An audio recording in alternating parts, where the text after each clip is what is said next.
سبق نمبر 34 آیت نمبر 63 تا 66۔ اعوذ باللہ من الشیطان الرجیم، بسم اللہ الرحمن الرحیم۔ وَإِذْ اور جب اخذنا لیا ہم نے میثاقکم وعدہ تم سے، ورفعنا اور بلند کیا ہم نے فوقکم اوپر تمہارے طور پہاڑ، خذوا پکڑ لو ما جو آتیناکم عطا کیا ہم نے تم کو، بقوۃ ساتھ مضبوطی کے، واذکروا اور یاد کرو ما جو فیہ اس میں ہے، لعلکم تاکہ تم تتقون پرہیزگار بن جاؤ، متقی بن جاؤ۔ وَإِذْ أَخَذْنَا مِيثَاقَكُمْ وَرَفَعْنَا فَوْقَكُمُ الطُّورَ خُذُوا مَا آتَيْنَاكُمْ بِقُوَّةٍ وَاذْكُرُوا مَا فِيهِ لَعَلَّكُمْ تَتَّقُونَ۔ اور اس وقت کو بھی یاد کرو جب ہم نے تم پر طور پہاڑ بلند کر کے تم سے پختہ عہد لیا کہ جو تورات ہم نے تمہیں دی ہے اس پر مضبوطی سے عمل پیرا ہو جاؤ، اور جو احکام اس میں ہے انہیں یاد رکھو تاکہ تم متقی بن جاؤ۔ جیسا کہ پہلے بھی پچھلی آیات میں بتایا گیا ہے کہ اللہ رب العزت بار بار اپنے احکامات یاد کروا رہے ہیں۔ اس آیت میں بھی اللہ رب العزت اپنے احسانات کو یاد کرواتے ہوئے یہ بیان کر رہے ہیں کہ اس وقت کو یاد کرو جب احد پہاڑ تم پر بلند کر دیا گیا۔ ایک وقت ان پر ایسا بھی آیا تھا بنی اسرائیل پر کہ اللہ رب العزت نے انجیل بھی عمل نہ کرنے کی وجہ سے ان کے اوپر طور پہاڑ کو بلند کر دیا اور فرمایا کہ انجیل پہ عمل کرو، اگر نہیں کرو گے تو میں تم پر طور پہاڑ کو گرا دوں گا۔ اب جب اللہ رب العزت نے طور پہاڑ کو ان کے اوپر بلند کر دیا تو یہ کن اکھیوں سے ڈرتے ہوئے خوف زدہ ہو کر پہاڑ کی طرف دیکھتے کہ اب بھی یہ ہم پہ گرا، اب بھی گرا، اور ساتھ میں اللہ رب العزت سے دعائیں مانگ رہے تھے کہ یا اللہ ہمیں اس مصیبت سے نجات دے دے تو ہم اس تورات پہ پورے تیرے حکم کے مطابق اس پر عمل کریں گے۔ پھر کیا ہوا؟ پھر تولی تم پھر گئے تم من بعد ذالک اس کے بعد، فلولا پس اگر نہ فضل اللہ فضل ہوتا اللہ کا، علیکم تم پر، ورحمتہ اور اس کی رحمت، لکن تم البتہ ہوتے تم من الخاسرین خسارہ پانے والوں میں سے۔ پھر اس مضبوط عہد و پیمان کے بعد تم نے اپنا عہد توڑ ڈالا، وعدہ سے پھر گئے اور اللہ رب العزت کی کتاب سے منہ موڑ لیا۔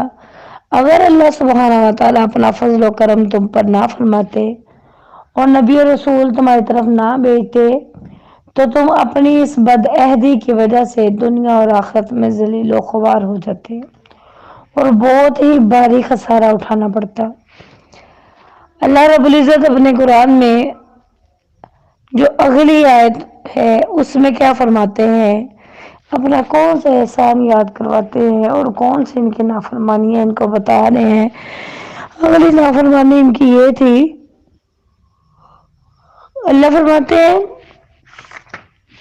وَلَقَدْ البتہ تحقیق عَلِمْتُمُ الَّذِينَ جانتے ہو تم ان لوگوں کو بھی، اعتدوا جنہوں نے زیادتی کی، منکم تم میں سے، فی السبت ہفتے کے دن، فقلنا پس کہا ہم نے لہم ان کے لیے، کونوا ہو جاؤ قردۃ بندر، خاسئین ذلیل۔ اب ہوا کچھ یوں کہ بنی اسرائیل کے لوگ کہتے تھے کہ عیسائیوں ہر قوم کے لیے کوئی نہ کوئی دن ہوتا ہے عبادت کا، تو اللہ ہمارے لیے بھی عبادت کا دن مقرر کر دو کہ اس دن ہم صرف تیری عبادت کریں گے اور کوئی کام نہیں کریں گے۔ ان کا پیشہ تھا ماہی گیری، مچھلیاں پکڑنا۔ اللہ رب العزت نے ان کے لیے ہفتے کا دن مقرر کر دیا، اور ہفتے کے دن اللہ رب العزت نے مچھلیوں کے شکار سے منع کر دیا۔ اب اللہ نے ان کی آزمائش کے لیے ہفتے کے دن جو تھی وہ مچھلیاں بہت زیادہ نظر آتی، اچھلتی کودتی دریا میں سمندر میں ان کو نظر آتی، اور وہی دن ان کی عبادت کا تھا، اور عبادت کے دن میں ان کو یہ جو ہے شکار کرنا منع تھا۔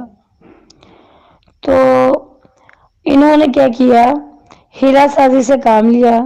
ہفتہ کے دن مچھلیوں کے شکار کے لیے گڑھے کھود کر ان میں جال اور کانٹے ڈال دیتے۔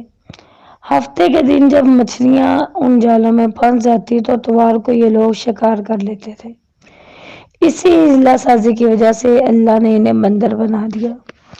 اچھا، اب ان کے 3 گروہ تھے۔ ایک وہ جو مچھلیاں پکڑتا تھا، دوسرا وہ جو مچھلیاں پکڑتا نہیں تھا اور منع بھی نہیں کرتا تھا، تیسرا وہ جو مچھلیاں پکڑتا بھی نہیں تھا لیکن منع کرتا تھا کہ اللہ نے منع کیا ہے بے رک جاؤ، اس دن ہمیں شکار نہیں کرنا چاہیے، گناہ ہے۔ لیکن وہ لوگ باز نہیں آئے، تو اللہ رب العزت نے وہ گروہ جو مچھلیاں پکڑتا تھا، اللہ کی نافرمانی کرتا تھا، اللہ نے اسے بندر بنا دیا، اور جو گروہ مچھلیاں پکڑتا بھی نہیں تھا اور مچھلیاں پکڑنے والوں کو منع بھی نہیں کرتا تھا، اس کو اللہ نے خنزیر بنا دیا، جسے سور کہتے ہیں۔ استغفر اللہ، اللہم لا تجعلنا منہم۔ اچھا، ہمارے یہاں رواج بن گیا ہے کہ لوگ کہتے ہیں کوئی جہاں لگا ہے اسے لگا رہنے دو۔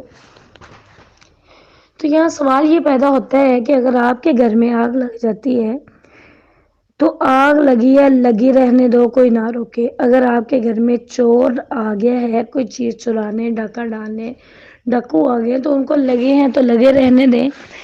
آپ کے گھر میں آگ لگی ہے تو لگی رہنے دیں۔ یہ لوگوں نے پتہ نہیں کہاں سے بات پکڑ لی ہے کہ کوئی جہاں لگا ہے لگا رہنے دو، کہنے کی ضرورت نہیں ہے۔ تو یہ دیکھیں، قرآن کی آیت بتا رہی ہے کہ ایسے لوگ جو اللہ کے احکامات کا علم ہونے کے باوجود بھی دوسروں کو منع نہیں کرتے اور دوسروں کو جہاں لگے ہیں لگے رہنے دیتے ہیں، تو ان کے لیے کتنی بڑی سزا ہے۔ اسی طرح حضرت لوط علیہ السلام کی قوم میں جب عذاب آیا تھا تو فرشتوں نے کہا تھا، اے اللہ، وہاں ایک بندہ ایسا ہے جو تیری اتنی عبادت کرتا ہے، ہر وقت عبادت کرتا ہے، تو اللہ رب العزت نے فرمایا اس کو سب سے اوپر رکھو سزا کے وقت، کیونکہ وہ دوسروں کو منع نہیں کرتا۔ تو یاد رکھیں، جب آپ کے پاس اللہ کا علم آ گیا، اللہ کا حکم آ گیا، تو آپ کا آگے پھیلانا فرض بن چکا ہے۔ اگر آپ کے ساتھ، آپ کے سامنے کوئی گناہ کر رہا ہے، کوئی برائی کر رہا ہے، تو نبی علیہ السلام نے فرمایا کہ گناہ کرنے والوں کو اس کے 3 درجے ہیں۔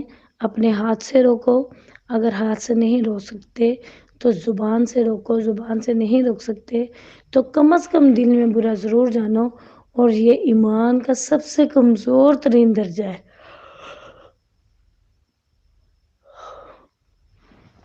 اللہ رب العزت نے لوگوں کو خنزیر اور بندر بنا دیا۔ اللہم لا تجعلنا منہم، اللہ کبھی بھی ہمیں ان لوگوں میں شامل نہ فرمائے۔ فجعلنا، پس کر دیا ہم نے اس کو نکالن، عبرت لما، ان لوگوں کے لیے بین یدیہا، جو اس وقت وہاں موجود تھے یا ان کے سامنے تھے، وما، اور جو خلفہ اس کے بعد میں آئے، وما عزتاً، اور نصیحت ہے للمتقین، پرہیزگاروں کے لیے۔ اچھا، امت محمدیہ کے لیے بھی اس میں نصیحت ہے، ہمارے لیے۔ ایک چیز میں اور اس میں بتا دوں، یہ جو موجودہ دور میں بندر اور خنزیر ہیں، یہ انسانی مسخ شدہ نہیں ہے۔ یہ نہیں ہے کہ وہ جو انسان مسخ ہو کے بندر اور خنزیر بن گئے تھے اب یہ وہی ہیں، بلکہ بندر اور خنزیر تو بنی اسرائیل کے مسخ ہونے سے پہلے بھی موجود تھے۔ اللہ تعالیٰ کی قدرت کا کیسے انکار ہو سکتا ہے؟ وہ جسے چاہتا ہے جس طرح چاہے بنا دیتا ہے۔ اللہ ہمیں اپنی پناہ میں رکھے اور مسخ شدہ وقتوں سے بچائے۔ رسول اللہ صلی اللہ علیہ وسلم نے فرمایا کہ قرب قیامت لوگوں کے چہرے کثرت سے مسح کیے جائیں گے۔ اللہم لا تجعلنا منہم، اللہ ہمیں ان لوگوں میں شامل نہ فرمائے۔ تین چیزوں کی کثرت ہوگی، ایک تو چہرے مسح کر دیے جائیں گے، دوسرا زمین پھٹ جائے گی اور لوگ زمین میں دنسا دیے جائیں گے، اور تیسرا پتھروں کی بارش ہوگی۔ اور یہ زمین میں دنسایا جانا اس قدر عام ہو جائے گا کہ لوگ صبح اٹھ کے باتیں کیا کریں گے کہ یار آج فلاں محلے میں فلاں فلاں لوگ زمین میں دنسا دیے گئے۔ دو دوست آپس میں جا رہے ہوں گے تو ایک زمین میں دنسا دیا جائے گا۔ اللہم لا تجعلنا منہم، چہرے مسخ کر دیے جائیں گے۔ ذرا سوچے تو صحیح، ذرا غور تو کریں کہ ہمارے فیس جو اللہ نے بنائے ہیں، اگر ان کی جگہ کسی گدھے کی پکچر لگ جائے، گدھے کا فیس لگ جائے تو کیسے لگیں گے ہم؟ کسی کتے کی ڈوگی کی شکل لگ جائے تو کیسے لگیں گے ہم؟ اللہم لا تجعلنا منہم۔ اللہ سے دعائیں مانگنی چاہیے، اور یہ تب ہوگا، رسول اللہ صلی اللہ علیہ وسلم نے فرمایا، جب لوگوں میں بے حیائی عام ہو جائے گی، بے پردگی عام ہو جائے گی، عورتیں لباس پہننے کے باوجود ننگی ہوں گی، مردوں کو اپنی طرف مائل کرنے والی ہوں گی اور خود مردوں کی طرف مائل ہونے والی ہوں گی۔ تو آج یہ سب کچھ عام ہے، عورتیں مردوں کو اپنی طرف مائل کرنے کی کوشش کرتی ہیں، اچھے سے اچھا لباس پہن کے، باریک اور تنگ ٹائٹس وغیرہ پہن کے ہر بندہ ان کی طرف متوجہ ہوتا ہے۔ اللہ ہمیں مسخ شدہ چہروں سے بچائے۔ یہ واقعہ جو بیان ہو چکا ہے، یہ جو بندر اور خنزیر بنانے والا ہے بنی اسرائیل میں، یہ ہمارے لیے بھی باعث عبرت ہے، نصیحت ہے کہ ہم وہ کام ہرگز نہ کریں جو یہود نے کیے تھے۔ ہم بھی ان کی طرح اپنی طرف سے ایک کام تلاش کر اللہ سبحانہ و تعالیٰ کی حرام کردہ چیزیں حلال کر بیٹھے۔ آئیے روزانہ رات کو سونے سے پہلے ہمیں بھی اپنا محاسبہ کرنا چاہیے کہ کیا ہم نے حرام کام کا ارتکاب تو نہیں کیا، اللہ کے احکامات کی نافرمانی تو نہیں کی۔ اگر کی ہے تو سونے سے پہلے اللہ سے معافی مانگ لے۔ نہیں پتا کہ صبح آنکھ کھلے گی یا نہیں کھلے گی، نہیں علم کہ ہم صبح اٹھ بھی پائیں گے یا نہیں پائیں گے۔ اللہ رب العزت ہمیں ہر طرح کے گناہوں سے بچنے کی توفیق عطا فرمائے، اور جو سنا ہے اس پہ عمل کی توفیق عطا فرمائے۔ وما علینا الا البلاغ المبین۔